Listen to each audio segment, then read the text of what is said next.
Welcome back, everyone. I'm Data Press Dior, and this is Langrisser Mobile Apex Season 9. So, this is another early morning match. I'm probably going to start switching back to a normal time slot. I do sometimes see some variety, but majority of my matches now have been actually against a lot of pretty heavy meta boxes, like all rush, all AoE type things. Even encounter people that had Langrisser banners from previous seasons, which is a bit rough. I don't really have an answer against high mobility teams that just have a lot of AoE. Mainly, well, I have answers, but they'll ban them immediately. So I'm still kind of trying to figure things out with that. But at the very least, I did get to meet this individual who has a pretty unique box. Seems to be a Patseer fan. Got the Patseer emblem and Patseer in the box. Fortunately, they went up against me, who doesn't use any male characters, so Patseer's kit is kind of neutered here. So a few things to note is Epsilon now has his exclusive weapon, so he's even more dangerous now. Anytime something dies, assuming this Epsilon does have the his exclusive weapon, he ignores class disadvantage now, so being demon is actually an advantage for him now, because he has higher stats. Every time a unit dies, his sword will deactivate, and I believe it heals him and then gives him a bubble that will reduce the damage of the next hit by 80%. So essentially, his kit is now he can literally hide, run up, assassinate somebody, get a damage reduction bubble, and then just stall at that point. And if he chains a bunch of kills, he kind of becomes a little unstoppable, which is really, really dangerous. Besides that, the box is reasonably unique. You see an Albedo, you see a Patseer, see a Sigma, SP Sigma I haven't seen too much of, and I haven't really been seeing Moo too often, even though Moo's actually pretty decent. Now the boxes I tend to do really well against is normal. I guess I can't really call it normal, but essentially a traditional box where it's like, you know, you have a mix of like tank push and things like that, and that's what this box kind of has. It has essentially 3 tanks, only 2 healers, well, 2 primary healers, and then kind of a mix of long range, some assassins, some AoE, yeah, a little bit of everything. Which, like I said, if it's not a focus box, I can kind of control what I go up against, which is really helpful. Besides that, this is the same week that Elma and I can't remember his name, but the artist guy that does like weird, makes clones and things like that. They're out. There's also SP Lewin, but I don't know if I don't think he's fully. I think his transformation is available into SP class, but I don't think his skills are out yet because of just how the rotation usually goes. In any case, I haven't encountered any of the new characters nor the SP class. In any case, I banned Wethem first because he's just a big problem. There's just not much I could do about him. He has an AoE heal negation and a single target heal curse of wounding. It's just really, really bad. In any case, my opponent banned Hilda, which is something I ran into on my losses as well. Is my opponent would ban Hilda, which is an issue I've had for a while. Even back when I had Freya, it was worse with Freya because Freya's faction buff just didn't hit as many people. Christiane's faction buff hits a little bit more, but not that much more. There's only 1, 2, 3, 4, 5 princess faction in my box, which I mean that's still majority of the box, but a number of these are characters that would get early banned anyway, so it's a bit rough. My opponent did go open with Christiane as their tank, and immediately went ahead and got rid of Lucretia because she is princess faction, and I did not want to deal with Epsilon at all. Also, I keep thinking I'm calling Epsilon Omega. If I do, I apologize. Omega's a different character. I grabbed Christiane because that's my only tank available. And then, as kind of predicted, they went after my Sherry. Went after my Kyura, which I guess makes sense. The thing about Christiane is she's very specialized in helping negate magic damage and AoEs and things like that. Well, not necessarily AoEs, but just ranged damage in general, for not only herself but the party, anyone nearby her. All right, went with Lycoris at this point. So I could ban Rosen Seal and force this Lycoris to be a support, or just force my opponent to not bring any actual full-on heals. I considered that, but honestly, there's a lot of things that are kind of dangerous in this box. So I really don't like dealing with Sigma. Even regular Sigma is annoying for me. So I went and got rid of Sigma. Also, I've been having a lot of issues with characters that res a lot, so I went and got rid of Yulia. Also, Yulia has the ability to negate guard with her aura from her one of her unique skills. At this point, I grabbed Zerida. So this was something I try to avoid nowadays because Zerida is kind of rough to use. But in the case of my box, which is actually pretty heavy in Meteor faction, grabbing Zerida is just purely as a support, just for the faction buff, is actually kind of worthwhile for me. It's something I probably should do a bit more often, because what ends up happening is I'll have some assassins, but I won't. The only way I can buff them is with like strengthen, which is still useful, but the faction buff definitely gives a lot more options, as well as passive healing. My opponent went ahead and got rid of my Florentia as well as my Helena. They take Tensei Jessica. So Tensei Jessica has no way of actually buffing herself besides strengthen. And yeah, it's kind of, at this point, the buffing options are kind of just mostly non-existent. Went and got rid of Ares and got rid of Rosalia. Keep forgetting names. Rosalia is pretty hard-hitting, and she can potentially also be Cav, which could be dangerous for Christiane there. Went ahead and brought in Tsubame. They start banning more of my healers / assassins. They take Rosen Seal, which I'm completely fine with. She can't really faction buff anyone besides herself and possibly Christiane. And at this point, I went ahead and got rid of Mu. I didn't want to deal with any more additional teleports. And I also did not want to deal with... again, I don't like having my guard negated, so I got rid of Juggler. That leaves them with my opponent with Albedo and Patseer. Patseer can be... I'm more curious to see what Patseer can do. She's actually Demon Faction, which I didn't actually even consider. Went ahead and grabbed Sissy White because that was the only healer I had left. Sissy White is Princess Faction, so I can actually faction buff her for once. And you might have noticed I actually did not even bother taking Tensei Jessica nor Lucretia. Those are characters I usually pick rather early because they can passively heal and they really do high magic damage. But Christiane with Christiane with Angels negates so much magic damage that it's just not a good idea to bring them. If I were to pick one, I would take Lucretia since she's Princess Faction. So that actually leaves me with Pirotess and Sherlinka. So they take Patseer, which I was completely fine with. And I take Pirotess. I was kind of torn between the two.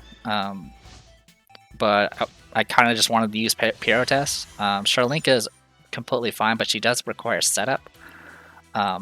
And if my opponent spreads out and stuff, that kind of negates a lot of her kit in particular. So I was kind of okay with just bringing Pirotess for this. Anyway, as for our opponent, Lycoris brought her own faction buff, which is completely redundant. But I'm guessing it's just for the extra damage, which still doesn't make any sense. Damage still... Oh, okay. Yeah, so a Lycoris that does AoEs doesn't actually get much benefit from Christiane's faction buff because it apparently only applies to battle. So that's probably why a Force of Darkness was brought. So there's that. She also brought her 3C in Transformation, so she's just essentially a walking bomb. If she doesn't get a clock proc, her cooldown's going to take a while. Even with the exclusive helmet and a faction buff, it'll take at least 2 to 3 turns to get rid of Dark Despair. Or refresh Dark Despair. Rosen Seal went full AoE heals. Not sure why AoEs in particular, but she did. And Imperial brought her faction buff, which again, in this case, is a little redundant, but I guess, again, it's that situation where Christiane's faction buff is completely viable, but the extra benefit doesn't really help Rosen Seal. Imperial Radiance actually makes it work better as a more defensive buff, since it can dispel buffs from attackers. Oh, actually, sorry. I know the reason why she brought her faction buff. She brought the faction buff for Patseer. Patseer's Dark faction. She does not get the benefit from Christiane. So either way, Lycoris bringing the faction buff is completely fine. Patseer here again, Demon faction, which I didn't even notice in this match. She brought Fireball in her AoEs. So again, her kit's all about going against non-female units, which my entire box is all female. Fated Curse is our 3C, which you probably didn't see the times I used her because I don't use AoE for Patseer. But essentially the passive is completely nullified because I don't have non-females. The AoE itself doesn't actually do a lot of damage. It does have long range, but it also does fixed damage on top of it, and the fixed damage does ignore immunity. So it could be a pretty nasty damage. Fixed damage is dangerous simply because it just ignores defenses. Besides that, Light of Genesis did not bring Strengthen.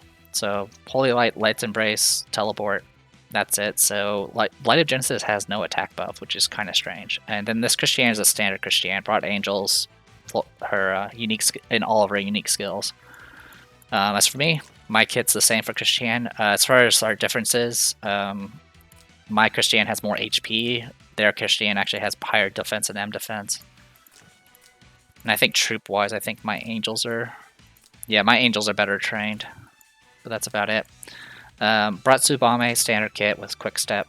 Christiane, same thing. Or standard kit, Angels. And then Zerda brought faction buff, Backstab, 3C. Pirotess, stuck with the Forest Night Elves for now. I was considering trying to figure out some archer troops to bring, just in case my opponent did bring Angels, but I mean, my target's not the tank. My target's to murder everything else around the tank. But Pirotess, 3C, Sly Stride, Quick Step. And then, of course, we got Sissy White here. I went ahead and brought Mass Heal, just so I can have a way of cleansing any debuffs that may have happened from Lycoris or Patseer. Also, there was a chance that Light of Genesis could have brought AoEs as well and just gone full AoE, which would have been a little dangerous. And that's about it. Okay, so let's go ahead and dive right in. So, my opponent's going to push forward. So the biggest dangers, well, I mean, it's pretty obvious. The big dangers here are being debuffed really heavily from Lycoris, possibly taking a lot of damage from Patseer's AoE, and then Light of Genesis somehow punching a hole through somebody. But since I have Christiane, this Light of Genesis is actually not too dangerous, especially since she didn't even bring Strength in. In any case, like I said, I was concerned about the AoEs and being caught off guard by the teleport. With the teleport, Lycoris can very easily get in the middle of this and just AoE me. It wouldn't be enough to kill though, but it is always something scary because it's just annoying to deal with. It's not as bad as Bozel in any sense. So my idea was just to spread out. Tsubame can stealth, so I don't have to worry about Light of Genesis sneaking in a sudden long-range kill. And if my opponent's wasting AoE trying to reveal Tsubame, that means they have one less AoE to actually use against the entire group. So my idea was, of course, going top was Tsubame, bottom was Zerda while she faction buffs and gets set up.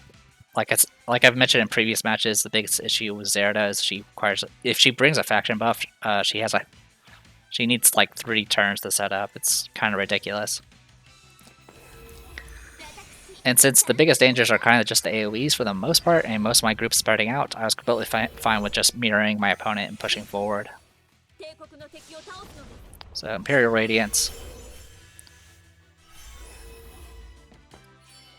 Went ahead and moved in with Pirotess. So I was definitely taking my time trying to wait to see if Light of Genesis was going to do anything. This round she did not use her teleport, so I didn't really need to worry too much. Patseer can get to here. Her AoE goes 1, 2, 3, 4, 5, 6. So the only thing that can really get hit is Christiane right now. So at this point I was kind of free to move wherever I wanted. So I did. So I went and moved down, applied the faction buff to all my assassins. The other issue with Zerda is against any high mobility teams. Zerda's hide and seek get nullified, and Zerda without hide and seek is extremely immobile. She only has 3 movement in that case. So I went ahead and, with Sissy White, I went ahead and applied the invest version of the 3C. So possibly to give some random buffs. Pirotess is going up mid, so she's already in range.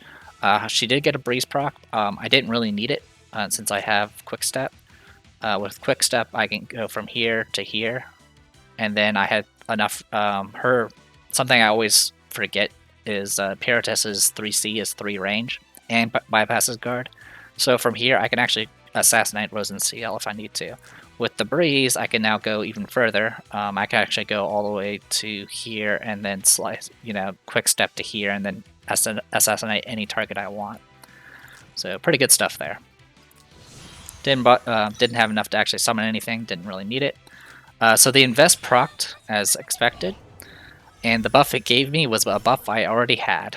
So it actually didn't do anything this round, which is kind of annoying. In any case, Lycoris decided to transform in place and put out Dark Despair. No clock proc. Dark Coronation did hit trigger though, so it did speed up the cooldown by a round. But this actually kind of made me a little worried because I have extraordinary bad luck whenever it comes to random debuffs. Stepping into this trend will do a little bit of damage, which doesn't actually do too much. I'm not too worried about. In fact, it improves Pirotess in this case. But there's a random debuff, and one of those debuffs can be silence. So at this point, I could try to go for a caster. I would rather go after one of the casters than the healer. The healer is not really going to be a game changer here. But since to reach these other casters, I would have to at least stop for a turn on the Breath of Darkness. There's a slim chance that I could get a silence, and if I get silence, that completely shuts down the operation.